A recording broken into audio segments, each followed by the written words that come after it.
प्रभाणा उद्योतकं दलितपापदमोवितानं सम्यक् प्रणम्य जिनपादयुगं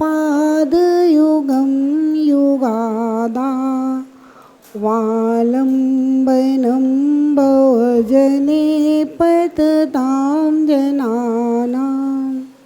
जय बोले अनंतानंद पंचपरमेष्ठी भगवान की, देवादिदेव एकत्राट से आदिनाथ भगवान की जय हो। परम पूज्य गणाचार्य गुरुदेव श्री 108 विराग सागर जी महाराज की जय हो। परम पूज्य पट्टाचार्य गुरुदेव श्री 108 विशुद्ध सागर जी महाराज की जय हो। परम पूज्य आचार्य गुरुदेव श्री 108 मानतुंग स्वामी की जय हो। भक्तामर स्तोत्र की जय हो। बोले परम पूज्य गणेश हमने आर्य का रत्न 105 विभाश्री माता जी की, आर्य का संग की जय हो। वंदन।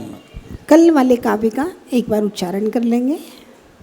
सिंहासने मणिमयूख शिखा विचित्रे विभ्राजते तव वपुः कनकावदातम्।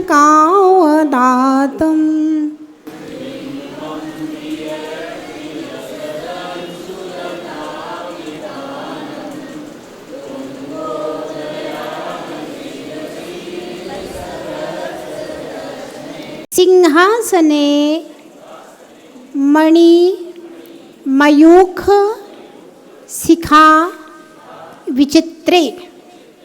सिंहासने मणि मयूख शिखा विचित्रे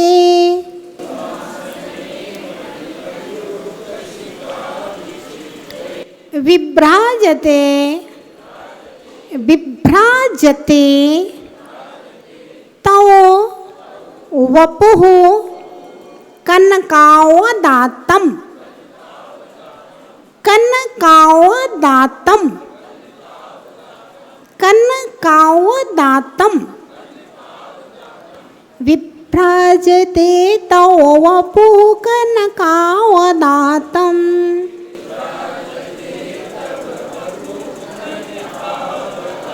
विभ्राजते तव वपुः कनकावदातं।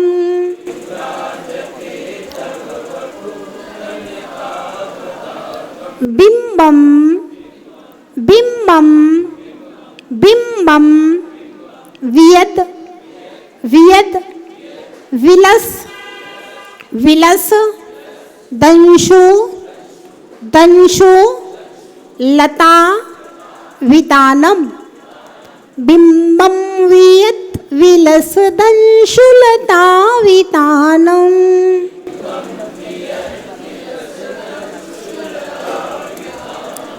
तुंगो तुंगो दयाद्री शिर शिव सहस्र रश्मे। तुंगो दयाद्रि शिर शिव सहस्र रश्मे।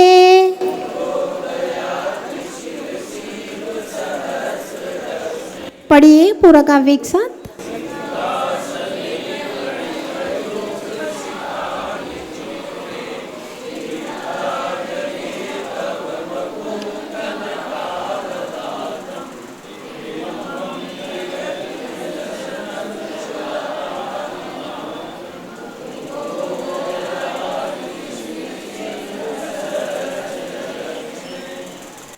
कल हमने देखा था सिंहासन से भगवान की कीमत नहीं, भगवान से सिंहासन की कीमत है। शरीर से आत्मा की कीमत नहीं, आत्मा से शरीर की कीमत है। आत्मा अगर शरीर में से निकल जाएगी तो जिनको आप बहुत प्रेम करते हो और आपको लगता है वो मुझे बहुत प्रेम करते हैं, वे भी 4 दिन भी तुम्हारे शरीर को घर में रखने में सक्षम नहीं होंगे। क्योंकि शरीर की कीमत तभी तक है जब तक इसके अंदर आत्मा है। सिंहासन की कीमत तभी तक है कि उस सिंहासन के ऊपर बैठने वाला कौन है, विराजने वाला कौन है। अब देखिए, आप एक गणित और लगाइए। जब शरीर की कोई कीमत नहीं, आत्मा की कीमत है, तो आत्मा जिसकी जितनी पवित्र है उसके शरीर की उतनी कीमत है, और जिसकी आत्मा जितनी अधिक पापी है, अपवित्र है, भावनाएं दूषित है, उसके शरीर की उतनी कीमत कम होती जाती है। अब यहां हमने पढ़ा को विस्मयोत्रियदि नाम गुणैरशेषै त्वं संसृतो निरवकाशतया मनीष दोषैरुपात्य विविधाश्रय जात गर्वे स्वप्नांतरेपि न कदाचित पीक्षितोसि। हे भगवान, सारे गुणों ने आपकी आत्मा को आश्रय बना लिया है। हम शरीर से अलग हो जाओ, शरीर की बात अभी हम नहीं कर रहे। हे भगवान, सारे गुणों ने आपके आत्मा को आश्रय बना लिया है, और दोष इस अभिमान से दूर ही रहते हैं। हमें चाहने वाले लोग दुनिया में बहुत सारे हैं, है ना। तो दोष स्वप्न में भी आपके पास कभी भी फटकते नहीं। तो जिसकी आत्मा में अनंत गुणों का भंडार है, तो उसका शरीर भी औदारिक से परम औदारिक हो जाता है, कीमती हो जाता है, उसकी प्रतिमा भी पूजनीय हो जाती है। तो सिंहासन के ऊपर कैसा है सिंहासन? मणि मयूख शिखा विचित्र, मणियों की किरणों के अग्रभाग की पंक्ति से शोभायमान है। ऐसे सिंहासन के ऊपर तव वपु, आपका कनकावदातम स्वर्ण के समान स्वच्छ बपु यानी शरीर विभ्राजते विराजता है। दो पंक्तियों का अर्थ, सिंहासने, हे भगवान सिंहासन के ऊपर कैसा है सिंहासन?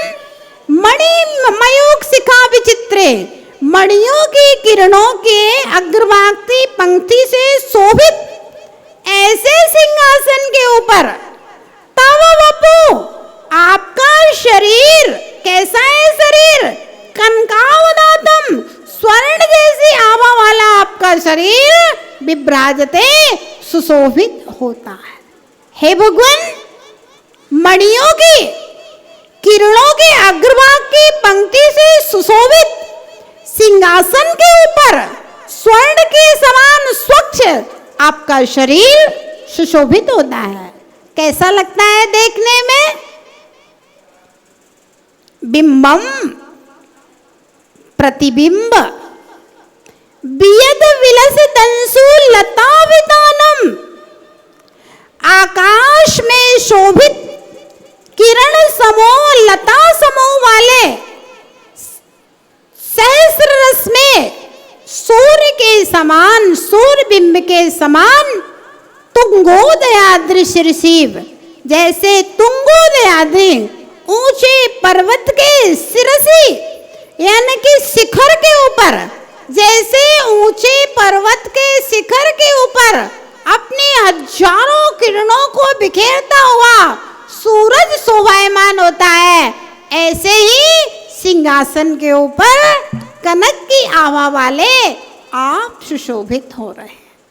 इस प्रकार से आचार्य भगवान ने सिंहासन प्रातिहार्य के द्वारा आदिनाथ भगवान की स्तुति की। यूं तो आचार्य महाराज कारागृह में विराजमान है, लेकिन स्तुति को पढ़ने पर लग रहा है कि जैसे आचार्य महाराज भगवान के समोसरण में विराजमान है। तो ध्यान रहे, आचार्य महाराज का शरीर भले ही कारागृह में हो, लेकिन उनका मन भगवान के समोसरण में था।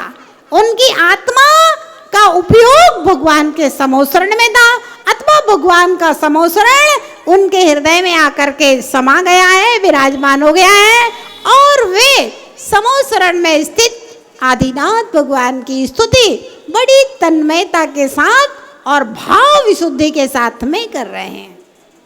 आगे हम लोग देखेंगे चमर नाम का प्रातिहार्य है। भगवान के ऊपर कितने चमर डुलते हैं?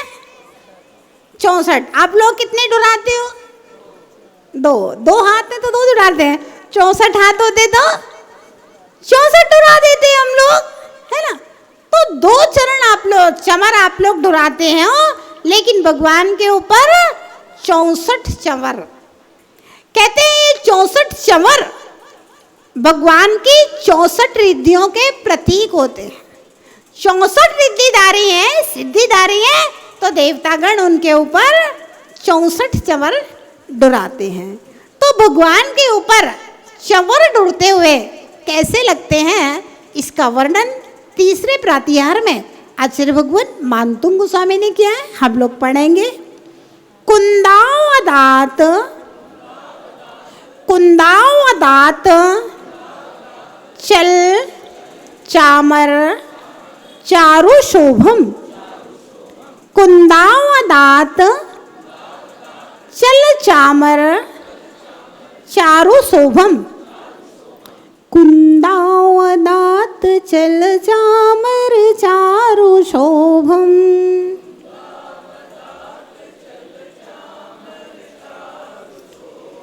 विभ्राजते विभ्राजते तव वपुः कलधौत कांतम। अब आप देखिए दूसरी पंक्ति जो है ना, विभ्राजते तव वपुः 29 नंबर काव्य में भी सेम है और 30 नंबर काव्य में भी सेम है ना। विभ्राजते तव वपुः, यहाँ कनकावदातम है, वहाँ कलधौत कांतम है। अर्थ दोनों का एक ही निकलता है। कनक जैसी आभा वाला अथवा कलधौत में भी स्वर्ण जैसी कांति वाला, एक ही बात है। कलधौत कांतम, कलधौत कांतम। आप लोग क्या बहुत ज्यादा थक गए हो क्या? या फिर गर्मी लग रही है? बहुत नहीं लग रही? हाँ आवाज नहीं आ रही इसीलिए हम पूछ रहे हैं। कलधौत कांतम विभ्राजते तव वपुः कलधौत कांतम। विभ्राजते तव वपुः कलधौत कांतम।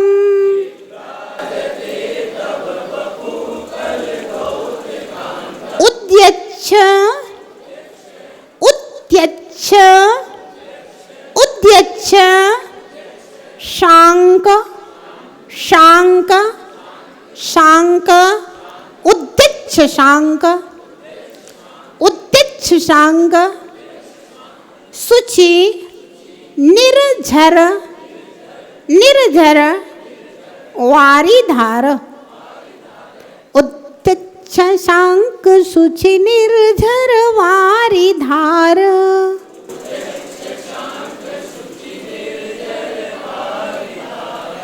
उद्यच्छ शांक शुचि निर्झर वारिधार।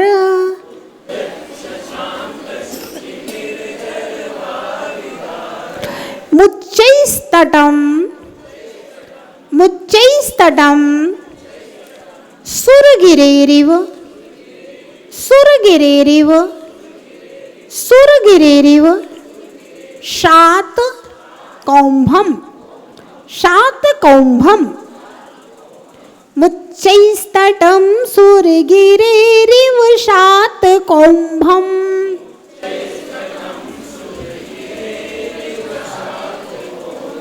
मुच्चैस्तटम सुरगिरेरिव शात कौंभम।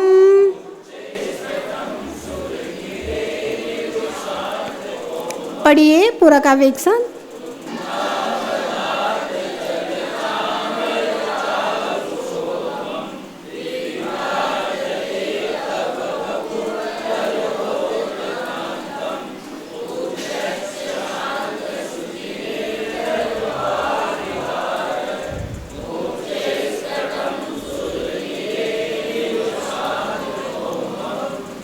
यहाँ पर आचार्य महाराज कहते हैं कुंद अवदात, कुंद पुष्प के समान निर्मल श्वेत। चंवर कैसे रंग के होते हैं?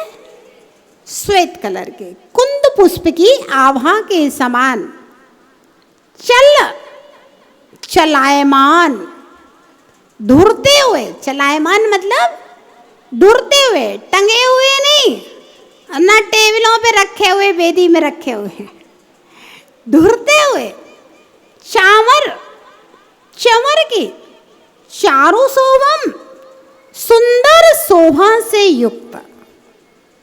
चारु या ना सुंदर, शोभा से युक्त।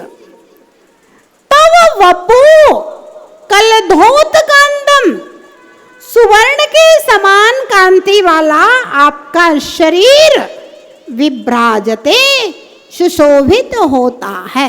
दो पंक्तियों का अर्थ फिर से देखिए। कुंदावदात, कुंद पुष्प के समान सफेद आभा वाले, चल चामर, धुरते हुए, चलायमान धुरते हुए, चामर है ना चमर, चारु शोभम, सुंदर शोभा से युक्त।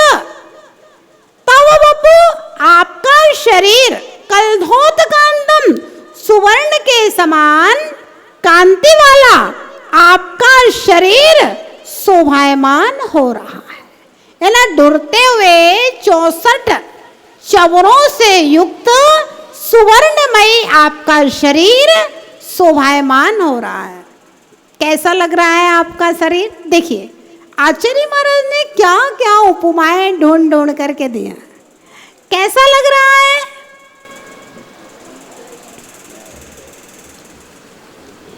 उद्दच्च सांग, उदय होते हुए चंद्रमा के समान, सुचि निर्धर, निर्मल झरनों की वारिदारम, धारा से युक्त। झरनों की धारा कैसी है? चंद्रमा के समान श्वेत, चंद्रमा के समान श्वेत, निर्मल जल धारा से युक्त। सुर गिरे, मेरु पर्वत के समान स्वर्ण सातकोम्बम, सुवर्णमयी उच्चेष्टतम, ऊंचे तट के समान सुशोभित होता है। देखिए चित्र में क्या लिखा हुआ है? स्वर्ण से निर्मित सुमेरु पर्वत के ऊपर से बहती हुई उज्जवल दुग्धवत जलधार के समान ही पंक्तिबद्ध देवों के द्वारा डुराए जाने वाले 64 चमर भगवान के ऊपर सुशोभित हो रहे हैं। नीचे सुमेरु पर्वत बना दिया है और उसके ऊपर से धारा बह रही है और ऊपर भगवान विराजमान किए हैं और दोनों सरट देवघर चवरों को डुरा रहे। जैसे धारा कलकल कलकल कलकल बहती रही है, ऐसे चमर भी कलकल ध्वनि में ढुर रहे हैं।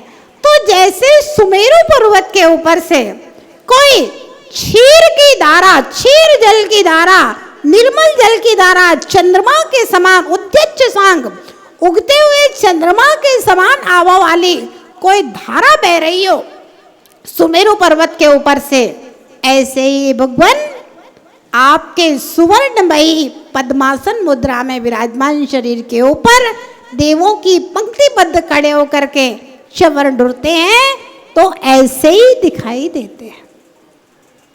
भव्यात्माओं, ये चंवर नीचे झुकते हैं और ऊपर उठते हैं। देवलोक चंवर ऐसे ऐसे नहीं डराते, देवलोक ऐसे ऐसे नीचे झुकते हैं और ऊपर उठते हैं। आचार्य महाराज कुमुद चंद्र स्वामी ने लिखा है, नीचे झुकते ऊपर उठते चंवर कहते हैं कि हे प्रभु, आपके चरणों में जो झुकता है वह ऊपर उठ जाता है। चंवर मोतियों के नहीं होते, मोतियों के तो डुराने में नहीं आएंगे, वे तो लटका दो बस केवल शोभा के रूप में। चंवर में गोटा लगा रहता है ना, ऐसे ही चंवर में कुछ लगा रहता है। क्या लगा रहता है? तो चंवर हिलते हुए हवा में यूं यूं डुरते हैं चंवर। तो जो व्यक्ति गोटे की तरह लचकशील होता है ना, विनयवान होता है, विनम्र होता है, अब जो कठोर स्वभाव का होगा वो क्या भगवान के चरणों में झुकेगा? नहीं झुक सकता। ध्यान रखना, अभी हम लोग सम्यक दर्शन की चर्चा कर रहे थे ना तत्वार्थ सूत्र में।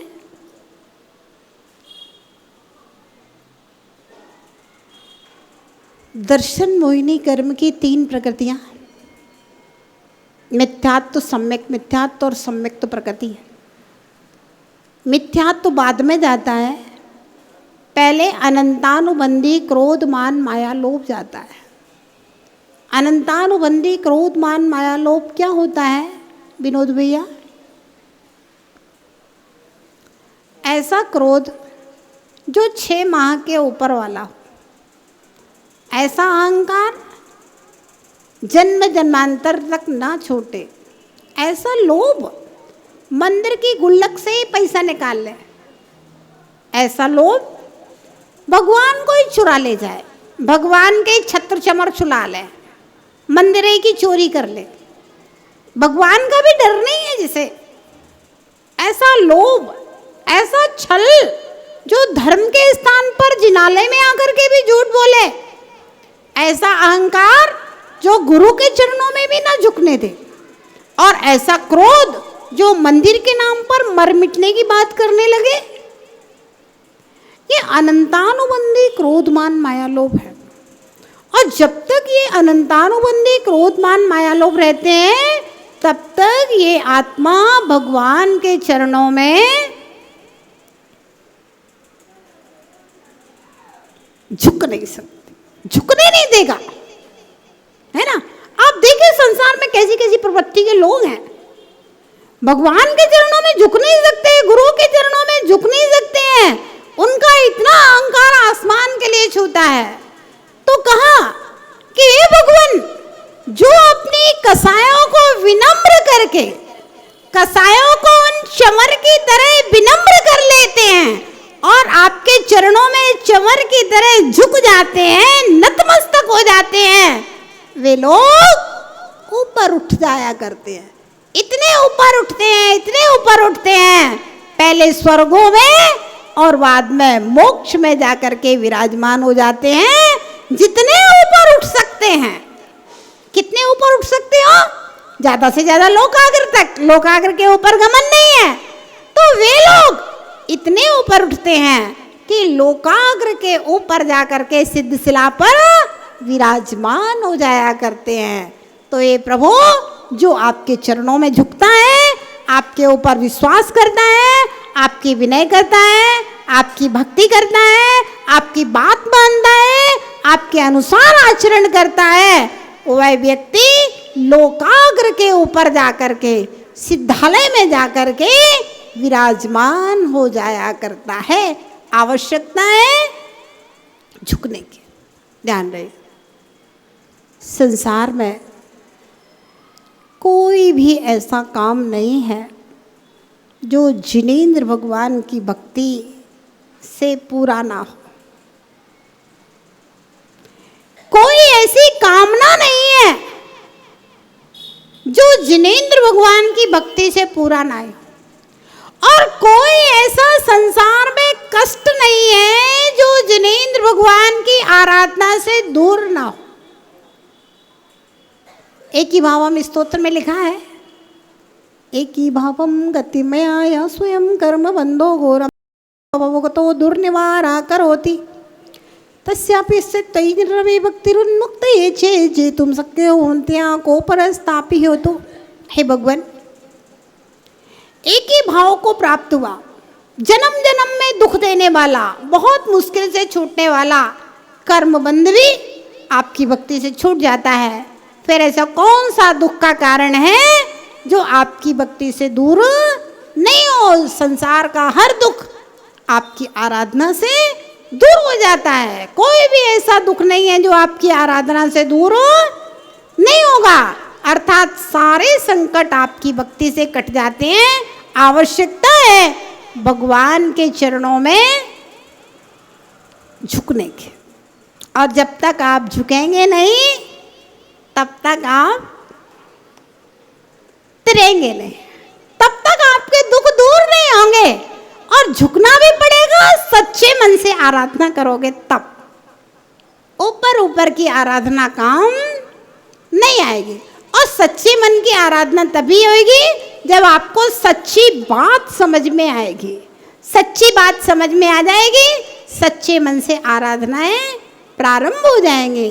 तो हे भगवान, ये 64 चमर जो ढुल रहे हैं, ये 64 चमर संकेत दे रहे हैं हमारे लिए, बता रहे हैं हमारे लिए कि जो भी आपके चरणों में आ जाता है वह ऊपर उठ जाता है, वह भगवान बन जाता है। उसके सारे कष्ट, सारे दुख दूर हो जाते हैं। ऐसा आपके चरणों को में झुकने का, आपके लिए नतमस्तक होने का ये प्रभाव है।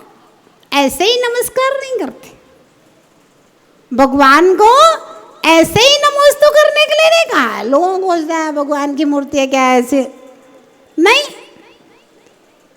बैठिए, पंचांग से कीजिए, अष्टांग से कीजिए, गवासन से कीजिए। बैठ करके नमस्कार करना असंख्यात गुण श्रेणी कर्म की निर्जरा। और खड़े खड़े नमस्कार कर लिया तो,